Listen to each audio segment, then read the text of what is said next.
Joining us is a man who, of course, who is no stranger to the Observer, always here giving us the insights, giving us what's happening, of course, within the entire politics. Let me say a pleasant good evening to veteran journalist, Mr. Ken Alley. Pleasant good evening to you, Ken. Good evening to you, Mikee, and your many viewers and listeners. Yes, indeed. So government gives Petrotrin to firm with no refinery experience. I mean, when you look at that, to start off with, no refinery experience, it really makes you wonder. I mean, this is such a valuable asset to the people of Trinidad and Tobago, and yet still it seems to be tied up in sort of a political football, whether being used to gain traction or to sell to the people that government know exactly what they're doing. Last Thursday, they discussed awarding Petrotrin to a foreign company with no experience in refinery operations. Please expand, give us the issue. Yeah, well, there's so many things to start with. Let me start by saying that the government is aiming to make an announcement on Petrotrin on the eve of the general election. They are aiming at several things before the election. They're going to open the central block of the Port of Spain Hospital, the A&R Robinson Airport, the paving of the highway near Chaguanas and so on. But this one is the big trump card. This is, of course, the country's largest state enterprise, in which there are 22 operating plants, and the shutdown of Petrotrin in November 2018, Mikee and your viewers and listeners, had a tremendous impact on the economy of Trinidad and Tobago. Several fence line communities were literally shut down, several businesses, small and medium-sized businesses, almost 6,000 professionals lost their jobs, some got jobs outside the country and so on. And service companies, just today I was talking to a major service company, and the boss of the company told me about the impact on his business, and he had to send home workers and so on. Service companies like Schlumberger and some of these companies that operate in San Fernando and the environment, some left and went to Guyana and Suriname and other things. So the impact of the shutdown was tremendous across the economy, especially in South Trinidad. So this has been a major campaign by the PNM in terms of getting it back on. It was mothballed, as I said, in 2018.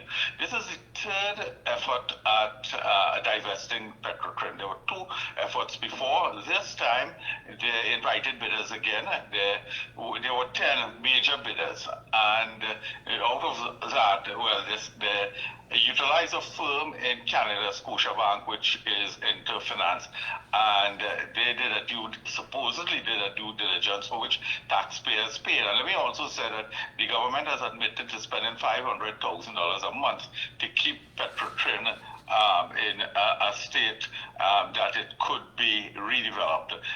There is suspicion by people who know better that it is costing more than that, but at least there's a sum. After the Scotiabank activity, they put it in the hands of a committee headed by a former permanent secretary, a large committee. And they would have looked at made recommendations with respect to three shortlisted companies. One is a Trinidad and Tobago based consortium. There are three companies involved, and then another is one with American and Latin American interests, all of which has had experience in operating refineries. And that is important to say, in exploration, in downstream activities, and so on, but they also operated refineries. Oando PLC has never operated a refinery. It has been involved in much activities in crude oil and natural gas, and it has also been shrouded, and this needs to be said, in a lot of controversy and corruption. Senior directors have been suspended. The company itself was suspended from trading on two stock exchanges, the Nigerian Stock Exchange and the Johannesburg Stock Exchange.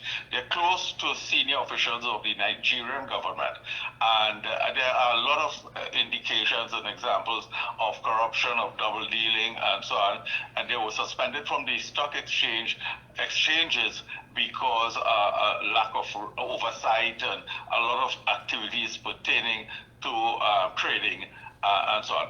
So all of that is part of the background of but what stands out here as well is that the company has given no guarantee of utilizing local professionals and services. Indeed. And the others gave explicit commitment. In fact, the other two companies, from what I heard, are willing to work with the Oil Fields Workers Trade Union in recruiting employees. No such thing from Oando. So that's a key aspect, Mikey, that you rightly raised. So that makes Oando stands out like a sore thumb in all of this. Now, the matter went up to cabinet this last Thursday, but before that it came a brief mention, and it didn't go too well. Now, my sources tell me that there's been some measure of division inside cabinet. The incoming prime minister, the energy minister, has attempted to play a neutral role, but there are some, in particular, most senior minister, who is advocating strongly for Oando, and some others who feel that no, that is not the way to go. So it's a scandalous turn of events. The government is looking to make this announcement ahead of the general election. This is costing us a lot of money, and it has had a tremendous negative impact on the people. Now, this is the thing that comes across quite surprising. I mean, when you look at it, of course, and the devil is always in the fine print. I mean, you're talking about no local contractors, no subcontractors, no professionals. They're not willing to do that, but yet still government has highly considered them to give them this opportunity with the refinery. Again, can I have to ask, I mean, why is the government so confident that they can get away with these things? At some point in time, we the citizens must ask questions. At some point in time, we are going to find out that many of the people, professionals that we have here, will not be called upon to be a part of this enterprise. Indeed, and we have some outstanding petrochemical engineers, and of number course. of them have gone to other places. Some went to Guyana, some went to Suriname, some went to Texas, some went to Africa, and some have retired and so on. What we also experience, and the country hasn't spoken about it, is a huge brain drain, and that some have retired and so on. So we've lost a lot of industry experience and knowledge with the shutdown of Petrotrin. Some have even died. I know some who try to keep in touch and so on, but the government has never tried to tap their knowledge and so on, never recorded their experience and made use of them. And you're right. And Ken, I want to say on record here as we're speaking and to the listening public, there's a high percentage of those professionals, those people who are part and parcel of this, who are now suffering from dementia. And that's a fact. That's a fact. Many of them are now medically ill. Yeah, I don't know that. I know some and so on.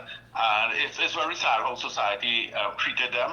I remember they were dumped just at the end of November 2018. Nobody looked back for them. And it was not just about the money, it is the fact that they made a tremendous contribution to the development of Trinidad and Tobago in this most important state enterprise. So we have this here. The traditional legacy media is not paying attention to it, but the government is most surreptitiously bringing in Oando. There are several questions, one of which is who is representing Oando in Trinidad and Tobago, right? And what is that person's interest, and why is the cabinet so aligned to wanting to give this most tarnished company corruption's card and so on, our prized national asset?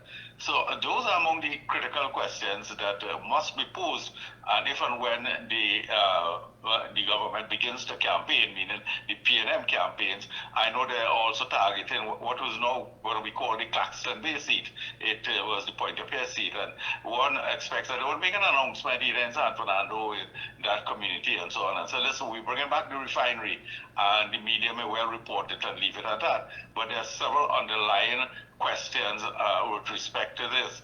What role did Scotiabank play? What about the committee? Did the committee feel strongly, or are they overriding the recommendation of the committee? We do not know what the committee recommended. So all of those, Mikey, are critical issues, because this, as you've indicated, is a prized, is a national asset, a huge national asset.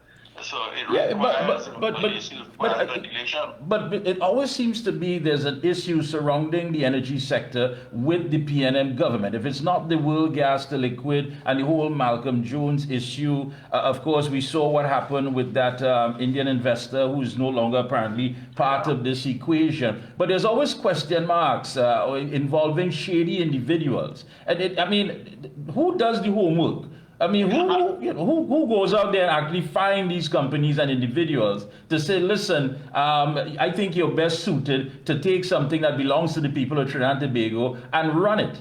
Who does that? Well, that's a very good point you're making, because there are several relevant points here. The world gas to liquid cost the taxpayer $3 million. That's right. And initially, it wasn't supposed to cost anything. Right, that's right. Now, the previous administration, Mrs. Prasad Bisesa, brought charges against Malcolm Jones and other senior executives, and the Rowley administration dismissed it. So nobody paid a price. So we lost the $3 billion. Then on top of that, the Prime Minister and his government awarded it to another company at a peppercorn rate, and yet they weren't able to pay, and they eventually shut down, leaving the suppliers of feedstock, raw material in the red because they were unable to pay. So all of that we've lost. And Mikey, when you go back some more, we've lost a lot of money in time overruns and several projects. The gas optimization project is one that had huge cost overrun. If you drive along the highway near Point of Pierre, you see a white elephant building, and that was the headquarters that was supposed to build. That cost us hundreds of millions of dollars, and that is the scrapyard now, and so on.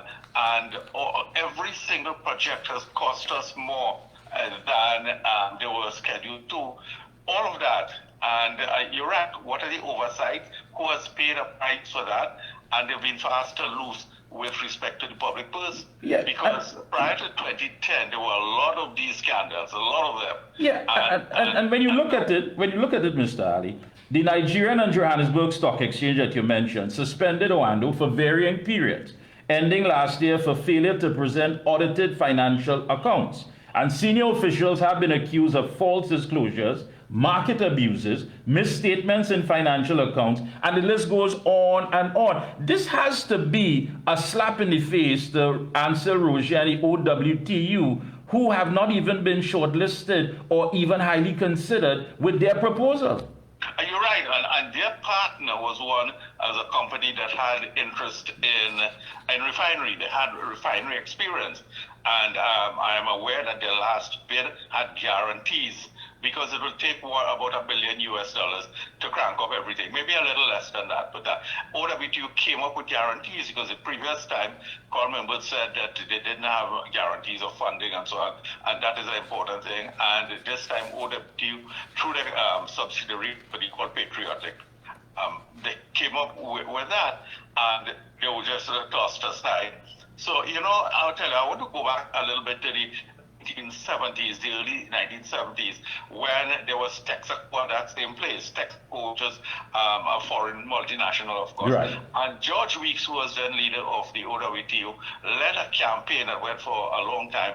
That Texaco must go. We must nationalize what then we call the commanding heights of the economy. We must not, and he marched along with Basdev Pandey and Joe Young and Clive Nunes and those others, and the public streets and so on, for which they were tear gassed by the police and all of that, because they wanted Texaco to be nationalized. Eventually, I think the year was 1974, so the Williams administration nationalized that operation. And here's what we are seeing now. We want full circle in giving that to not only a foreign company with no local interest, but one that has a dark cloud hanging over its head.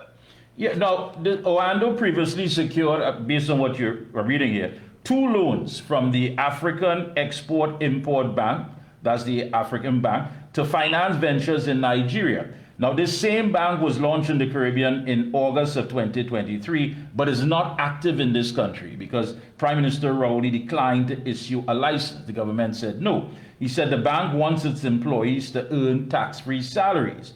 And he says he don't know why the bank is taking that position. Of course, he was challenged by the Black Caucus. Many people are asking, what was wrong with the bank? Why couldn't the bank operate here in Trinidad and Tobago? Is there a direct link or indirect link as to why maybe, of course, it was for whatever reason based on this new deal with Oando? Well, it is highly suspicious why the government declined to allow Afreximbank to open here. They opened their Caribbean branch in Barbados in August 2023, and later they one operation in the Cayman Islands. They want to lend for capital works, so this project would fit in nicely. And they may have requested, listen, we want to actually pay for people, but that's something you could negotiate. Yeah, of course. You know, you could sit around the table and say, all right, let's do something, and so on. Now, David Mohammed of the Black Caucus movement deserves to be credited here because he came out and spoke about this, because the Afreximbank wanted to help Caribbean people, and they see the Caribbean as another African diaspora, and they wanted to help people set up business, expand business, and so on.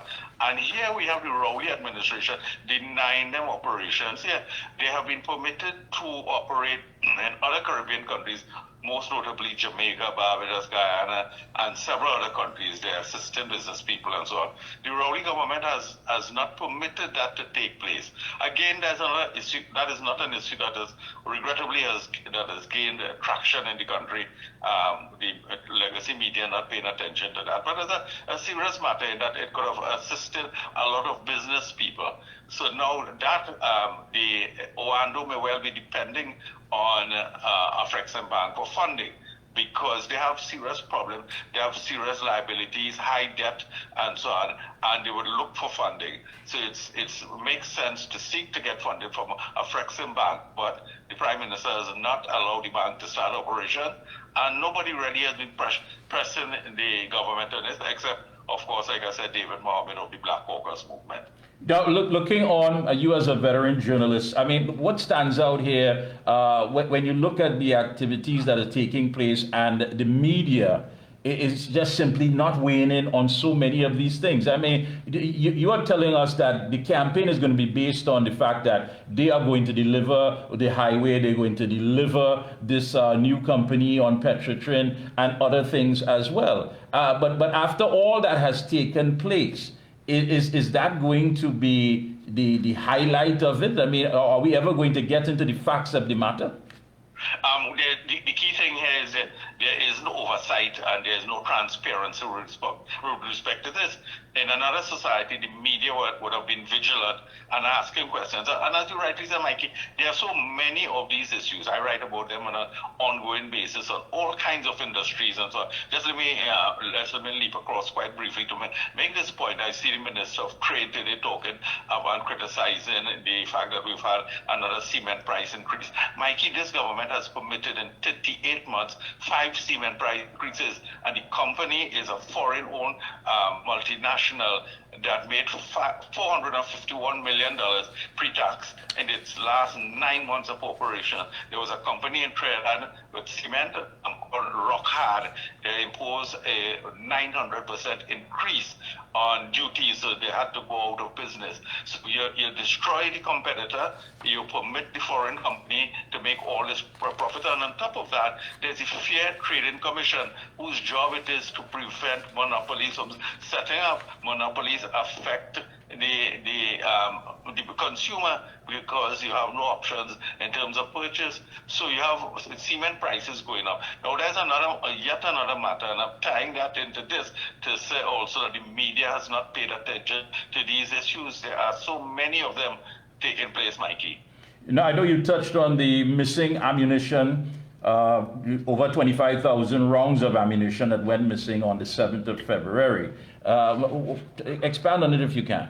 Yeah, well, let me go back to the SSA, the Strategic Services Agency, which the Prime Minister stood up in Parliament and said so many rounds of ammunition went missing, and he set up a commission. Now, this is legally purchased. He set up a committee to investigate. Now, you have here 25,753 rounds of high-quality ammunition going missing from the regiment bunker, and the government has not indicated a public inquiry into this. Now, the regiment, the documents I printed, the regiment has launched its own investigation. But Mikey, all of this ties into the fact that guns and arms and ammunition are coming in freely through these borders in South, these porous borders, Erin and Caracas and Sirius and all of these things. And no effort has been made to plug that. The Americans have told us repeatedly that high-powered guns are coming here. We don't have a gun factory. We don't make any guns. And look how armed the gangsters are. And that also ties in, Mikee, to this Venezuelan gang that you and I have spoken about called Tren de Aragua, which has been operating in Trinidad. Now, when President Trump came in, they kicked out some of the leaders who were also in the Bronx and in Colorado and some other places and so on. They come in here routinely to pirogues from Venezuela and commit crimes and they leave. So yet another issue, Mikee. There no end of these issues, but this investigation is taking place. We may never know the result of all of it. Yeah. We may just never know. Final thing on the issue. Well, we see that Mr. Imbert has gotten the nod, so he's in. Does that surprise you? To an extent, but you know what I find highly ironic, paradoxical, Mikee? These people jumping up and dancing with him, that may be the last time they see him, because he is the man who has facilitated the rich getting richer. Apart from all the litigation he has lost and cost the taxpayer, under his watch, and we've spoken about this before, the rich has gotten richer and so on. He has permitted that, and I see the ordinary PNM people jumping up on the street and celebrating with him, not knowing that he's part of the problem. He is the reason why they're seeing hell, and things have gotten worse under his watch. I was surprised because I have been told by reliable sources that Stuart Young, the incoming Prime Minister, wasn't so keen, and he wanted to have his own team and so on. But maybe they relented and allowed him. Now, he's the last person who was part of Patrick Manning's team from 1991, who is be going back to the polls. The Prime Minister is not going back, and Fitzgerald Hines isn't. So, yes, the short answer to your question is I'm a little bit surprised that they've chosen to go with him again. Yeah, he always seems to know how to, his political survival. He seems to know how to maneuver and get the situation going. Any closing comments? Go right ahead. Just let me speak briefly on another matter. The Prime Minister is in Barbados. What he says is his last meeting with CARICOM and so on. They're talking about food production and so on. Mikee, in Trinidad and Tobago, food production has decreased. The CARICOM came up with a plan to improve food production by 25% by the year 2025, which is this year. In Trinidad and Tobago, researching the statistics show that production has declined. More than that, you remember a few months ago, the government set up a committee to deal with food prices. Food prices have gone up by 65%, food staples like rice and so on, since 2016. And that's the last we heard of the committee. We never heard anything about the committee again. So, and he's gone now to Barbados, talking about dealing with food prices. And I'm sure when he comes back, he'll hold a press conference and say, we're dealing with this or dealing with that. And not a thing has been done. Food production has declined in Trinidad. Food prices have gone up. Yeah, but I think we're talking about yam as well. There's a whole there's a whole media blitz on the yam and the farming, and it's different. And I don't know what the campaign is going to be about. I want to thank you so much again for taking time out to link with us. It's always a pleasure to have you on. And of course, when you come, you bring the information that is needed. And really and truly, I hope that the electorate is looking on and understanding how important it is when that decision day comes to make sure that we do better in this country. Thank you so much. Thank you for having me. It was a tremendous pleasure. Thank you so much. Thank you so much.